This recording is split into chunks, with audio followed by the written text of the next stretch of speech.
Assalamualaikum warahmatullahi wabarakatuh. Halo teman-teman. Di sini dari kelompok 3 akan membahas tentang akuntansi wakaf. Kami dari kelompok 3, saya Dandi Ahmad Hikam, NIM 2350510070, dan teman saya yaitu Lavina Salsabila dengan NIM 2350510049. Yang selanjutnya ada Nadia Hanafi dengan NIM 2350510052. Ada Naila Karamatul Aulia dengan NIM 2350510064, dan juga ada Hilda Widya Armelia dengan NIM 2350510079. Sebelum ke pembahasan, kita ada 8 pokok pembahasan. Yang pertama, ada pengertian wakaf. Kedua, dasar hukum dan standar akuntansi. Yang selanjutnya ada pihak-pihak dalam wakaf. Keempat, ada jenis serta wakaf. Kelima, tujuan akuntansi wakaf. Yang keenam, ada pengakuan dalam akuntansi wakaf. Yang ketujuh, ada tantangan akuntansi wakaf. Dan yang kedelapan, ada manfaat akuntansi wakaf. Materi yang pertama, kita akan membahas tentang pengertian akuntansi wakaf.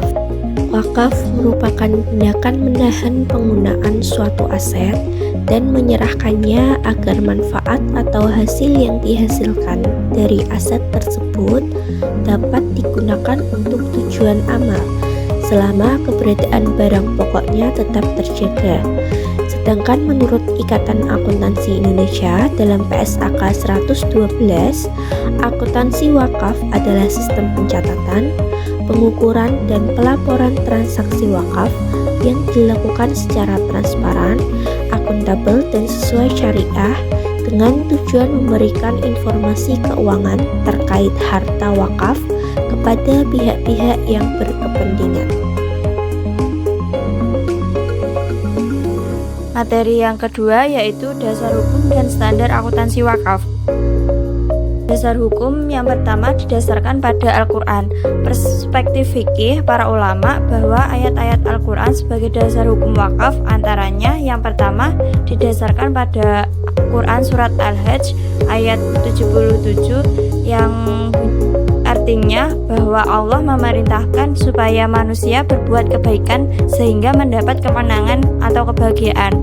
Yang kedua, berdasarkan Quran surat Al-Baqarah ayat 267 yang artinya bahwa Allah memerintahkan manusia untuk menafkahkan atau menyedekahkan hartanya yang baik-baik. Dan yang terakhir, Quran surat Ali Imran ayat 92 yang artinya bahwa Allah menyatakan manusia tidak akan memperoleh kebaikan kecuali jika dia menyedekahkan sebagian dari harta yang disenanginya kepada orang lain. Dasar hukum yang kedua didasarkan kepada As-Sunnah atau Al-Hadis. Al-Hadis yang menjadi landasan hukum terkait perwakafan. Menurut Rahmat Jatmiko terdapat lebih dari 45 hadis. Namun jika diteliti dengan seksama akan ditemukan adanya pengulangan-pengulangan mengenai isi hadis tersebut. Terdapat beberapa hadis yang tidak mengalami pengulangan. Yang pertama, hadis riwayat Bukhari dari Umar ibnu Khattab bahwa ia telah menemui Nabi Shallallahu Alaihi Wasallam dan bertanya, "Ya Rasulullah, sesungguhnya saya mempunyai sebidang tanah di Khaybar. Tidak pernah saya mempunyai sebaik itu sebelumnya. Apakah yang Tuhan perintahkan kepada saya tentang tanah itu?"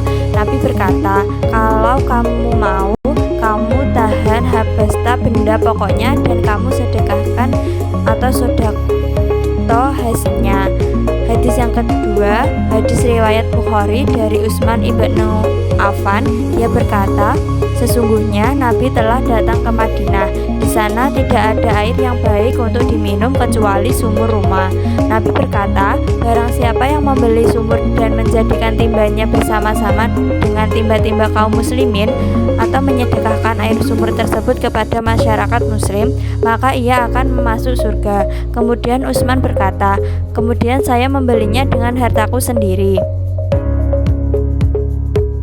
Hadis ketiga dari Abu Hurairah.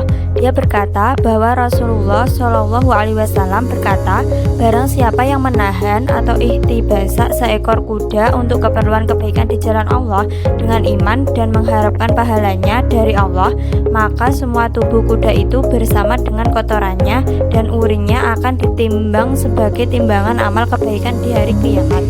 Hadis yang keempat, hadis Bukhari dari Anas bahwa Nabi Shallallahu Alaihi Wasallam telah memerintahkan untuk mendirikan masjid. Kemudian setelah selesai, Nabi Shallallahu Alaihi Wasallam bertanya kepada Bani Najjar, berapa dinding-dinding masjid itu dihargai untuk dibeli? Mereka menjawab, tidak wahai Rasulullah, sesungguhnya kami tidak ingin diganti atau menjual, itu sesungguhnya adalah untuk Allah.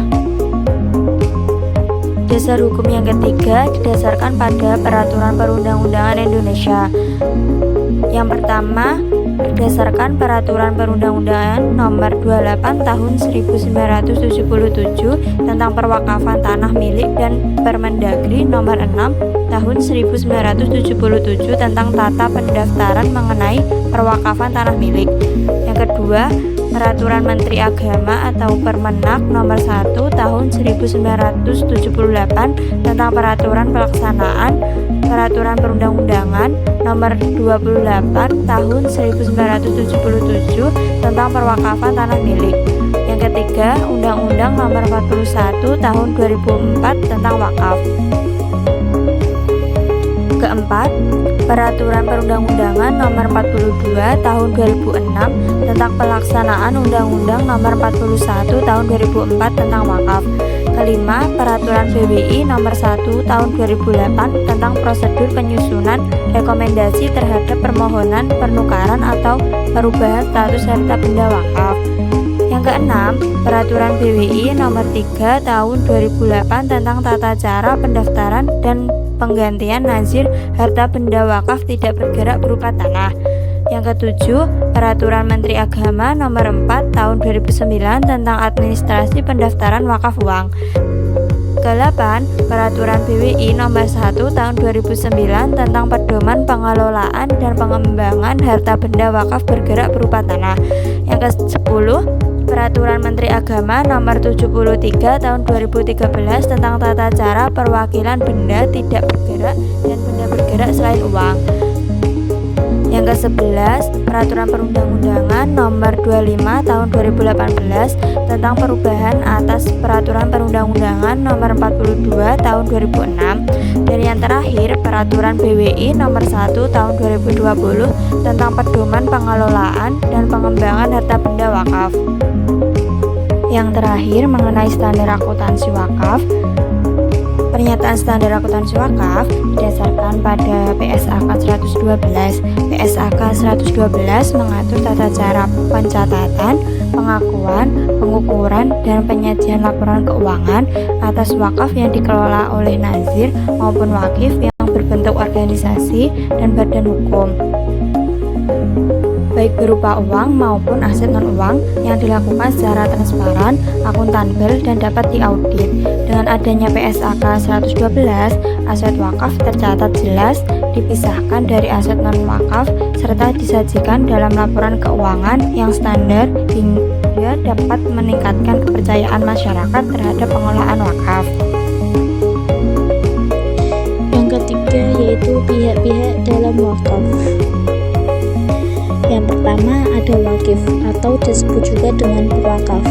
Wakif adalah orang yang mewakafkan hartanya. Menurut Undang-Undang Nomor 41 Tahun 2004, wakif bisa berupa perorangan, organisasi, atau badan hukum yang mewakafkan hartanya. Syaratnya harus balik, berakal sehat, dewasa, atas kemauan sendiri, tidak terhalang melakukan perbuatan hukum, serta pemilik sah harta benda wakaf. Yang kedua, mauquf bih atau harta benda wakaf. Syaratnya, harta yang diwakafkan itu harus bernilai, tahan lama, jelas, dan milik sah wakif. bisa berupa benda tidak bergerak, contohnya tanah, bangunan, tanaman, rumah susun, dan lain-lain, maupun benda bergerak, yaitu seperti uang, logam mulia, surat berharga, kendaraan, hak kekayaan intelektual, mushaf, buku, dan lain-lain. Yang ketiga ada mauquf alaih atau penerima wakaf. Mauquf alaih adalah pihak yang menikmati wakaf. Harta wakaf hanya boleh diperuntukkan untuk sarana ibadah, pendidikan, kesehatan, bantuan fakir miskin, anak yatim, beasiswa, dan kesejahteraan umum yang sesuai dengan syariat. Selanjutnya yang keempat ada nadhir atau pengelola wakaf. Nadhir adalah pihak yang memelihara, mengelola, dan menyalurkan hasil wakaf sesuai dengan peruntukannya. Tugasnya yaitu mengadministrasikan, mengelola, mengembangkan, melindungi harta wakaf, serta melapor ke Badan Wakaf Indonesia. Syarat nadhir harus warga negara Indonesia, Islam, dewasa, amanah, sehat jasmani dan rohani, dan tidak terhalang hukum. Yang terakhir ada pejabat dan saksi. Ikrar wakaf harus diucapkan di hadapan PPAIW, biasanya kepala KUA, dan 2 orang saksi yang memenuhi syarat. Dan syaratnya itu harus dewasa, Islam, berakal sehat, tidak terhalang hukum. PPAIW membuat akta ikrar wakaf atau AIW sebagai bukti ilegal.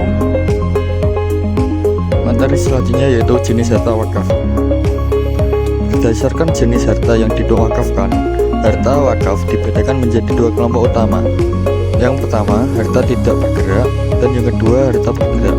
Harta tidak bergerak meliputi tanah, bangunan, tanaman yang melekat pada tanah, hak milik atas satuan rumah susun, dan benda tidak bergerak lainnya yang berkaitan dengan tanah. Contohnya adalah tanah wakaf, masjid, sekolah yang dibangun di atas tanah wakaf.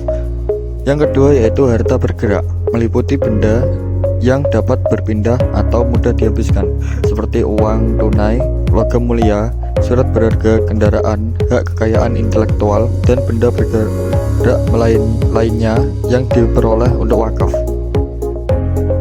Materi yang kelima yaitu macam-macam wakaf. Macam-macam wakaf berdasarkan tujuannya ada 3. Pertama, wakaf sosial untuk kebaikan masyarakat atau khairi, yaitu apabila tujuan wakafnya untuk kepentingan umum. Yang kedua yaitu wakaf keluarga atau durri, yaitu apabila tujuan wakaf untuk memberikan manfaat kepada wakif, keluarganya, keturunannya, dan orang-orang tertentu, tanpa melihat apakah kaya atau miskin, sakit atau sehat, dan tua atau muda. Yang ketiga wakaf gabungan, yaitu atau mustarak, yaitu apabila tujuan wakafnya untuk umum dan keluarga secara bersamaan. Selanjutnya wakaf berdasarkan batasan waktunya. Wakaf berdasarkan batasan waktunya ada 2. Pertama, wakaf abadi, yaitu apabila wakafnya berbentuk barang yang bersifat abadi, seperti tanah dan bangunan dengan tanahnya, atau barang bergerak yang ditentukan oleh wakif sebagai wakaf abadi dan produktif, di mana sebagian hasilnya untuk disalurkan sesuai tujuan wakaf, sedangkan sisanya untuk biaya perawatan wakaf dan menggantikannya kerusakannya. Yang kedua, wakaf sementara. Wakaf sementara yaitu apabila barang yang diwakafkan berupa barang yang mudah rusak ketika dipergunakan tanpa memberikan syarat untuk menggantikan bagian yang rusak. Wakaf sementara juga bisa disebabkan keinginan wakif yang memberikan batasan waktu ketika mewakafkan barangnya. Ini ada wakaf berdasarkan penggunaannya. Wakaf berdasarkan penggunaannya ada 2. Pertama, wakaf langsung, dan kedua, wakaf produksi. Wakaf langsung, wakaf yang produk barangnya digunakan untuk mencapai tujuannya, seperti masjid untuk sholat, sekolah untuk kegiatan mengajar, rumah sakit untuk mengobati orang sakit, dan lain sebagainya. Wakaf produktif yaitu wakaf yang pokok barangnya digunakan untuk kegiatan produksi dan hasilnya diberikan sesuai dengan tujuan wakaf. Yang keenam yaitu tujuan akuntansi wakaf. Tujuan akuntansi wakaf meliputi beberapa aspek penting, yaitu yang pertama, menyediakan informasi yang membantu mengevaluasi pemenuhan tanggung jawab nazir terhadap pengelolaan, pengembangan harta wakaf, serta pemeliharaan dan pendistribusian hasilnya.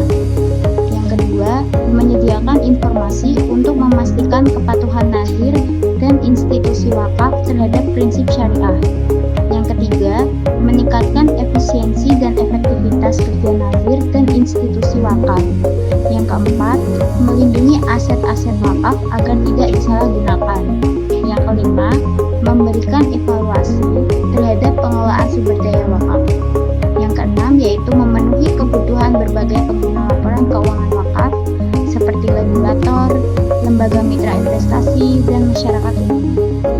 Ada materi yang ketujuh yaitu pengakuan dalam akuntansi wakaf. Menurut PSAK 112, pengakuan dalam akuntansi merupakan proses pencatatan resmi suatu transaksi atau peristiwa ekonomi yang dianggap memenuhi kriteria tertentu. Berikut ini merupakan pengakuan dalam akuntansi wakaf. Yang pertama ada harta wakaf. Harta wakaf itu merupakan inti dari pengelolaan wakaf. Jadi wakaf uang diakui ketika kas benar-benar diterima oleh nazir sesuai dengan jumlah nominal yang masuk. Sementara itu, wakaf aset non-kas seperti tanah atau bangunan itu diakui ketika nazir memperoleh kendali hukum maupun fisik dengan menggunakan nilai wajar pada saat penyerahan. Kemudian yang kedua ada wakaf permanen atau temporer. Wakaf permanen adalah wakaf yang pokoknya tidak boleh berkurang. Artinya aset yang diwakafkan itu tidak boleh dijual atau dialihkan, melainkan hanya manfaatnya saja yang digunakan. Dalam laporan keuangan, wakaf permanen itu diakui sebagai aset neto. Berbeda dengan itu, wakaf temporer hanya berlaku untuk jangka waktu tertentu. Karena itu, selain diakui sebagai aset, nazir juga memiliki kewajiban untuk mengembalikan aset tersebut kepada wakif atau ahli warisnya setelah wakaf berakhir. Kemudian yang ketiga ada pendapatan dan beban. Pengakuan pendapatan wakaf dilakukan pada saat hak atas pendapatan muncul. Misalnya, hasil sewa tanah wakaf atau bagi hasil dari investasi syariah dilakukan pada periode saat hak tersebut timbul, bukan hanya ketika kas diterima. Di sisi lain, beban wakaf seperti biaya operasional, pemeliharaan, dan administrasi diakui pada saat sumber daya benar-benar digunakan. Dengan demikian, laporan keuangan itu dapat menunjukkan pendapatan dan beban yang sesuai periode terjadinya. Kemudian yang keempat ada hasil wakaf produktif. Dalam pengelolaan wakaf modern, aset wakaf itu sering dikembangkan secara produktif. Misalnya dengan membangun ruko, rumah, susun, sekolah, atau fasilitas kesehatan. Pendapatan yang dihasilkan dari usaha produktif tersebut diakui secara periodik sebagai pendapatan wakaf. Apabila wakaf bersifat temporer, sebagian pendapatan juga dialokasikan sebagai cadangan agar nilai pokok dapat dikembalikan kepada wakif setelah masa wafat selesai. Kemudian yang kelima ada liabilitas wakaf. Pada wakaf temporer, pencatatan itu tidak berhenti pada aset saja. Karena ada kewajiban untuk mengembalikan, maka nazir harus mencatat liabilitas dalam laporan keuangan. Hal ini membuat posisi keuangan wakaf itu lebih akurat dan transparan. Kemudian yang keenam ada aset yang dikelola bersama. Aset yang dikelola bersama itu dalam beberapa kasus aset wakaf dikelola bersama dengan pihak lain, misalnya melalui kerjasama pengembangan properti. Pencatatan itu dilakukan berdasarkan porsi hak atau kepemilikan nazir, sehingga tidak menimbulkan kesalahan informasi mengenai aset wakaf yang dikelola. Lalu yang terakhir ada penurunan nilai aset dan distribusi manfaat. Aset wakaf itu bisa saja mengalami penurunan nilai karena kerusakan, bencana, dan penyusutan alami.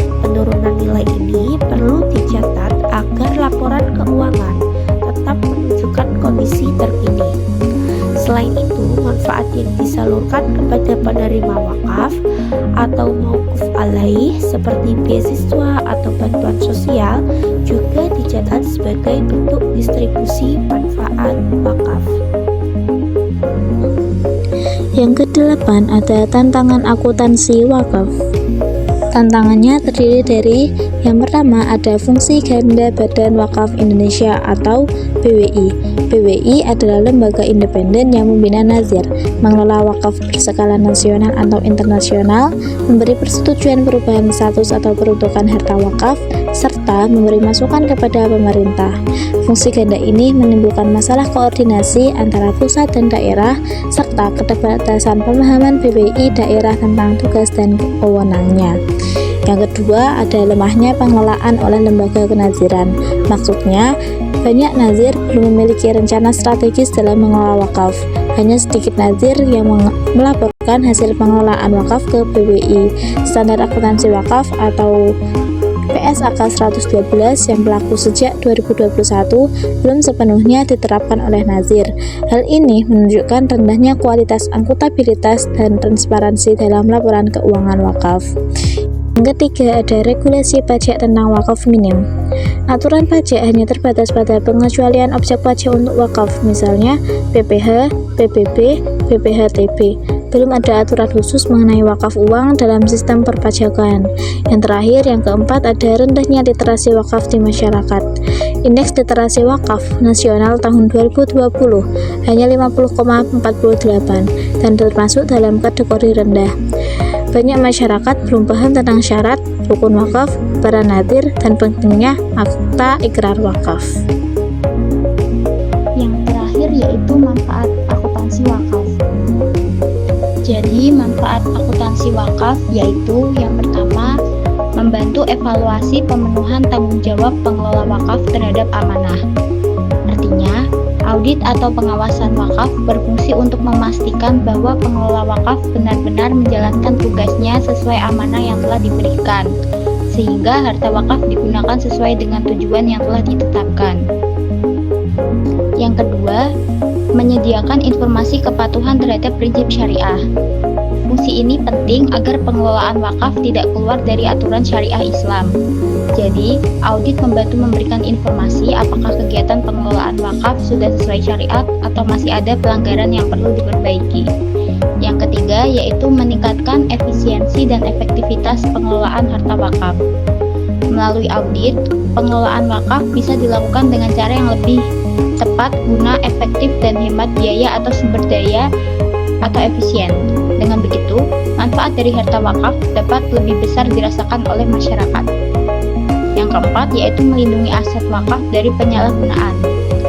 Audit juga berfungsi sebagai bentuk pengawasan agar aset wakaf tidak disalahgunakan, misalnya untuk kepentingan pribadi pengelola atau dipakai di luar tujuan wakaf. Yang kelima, ada memperbaiki transparansi dan akuntabilitas lembaga wakaf.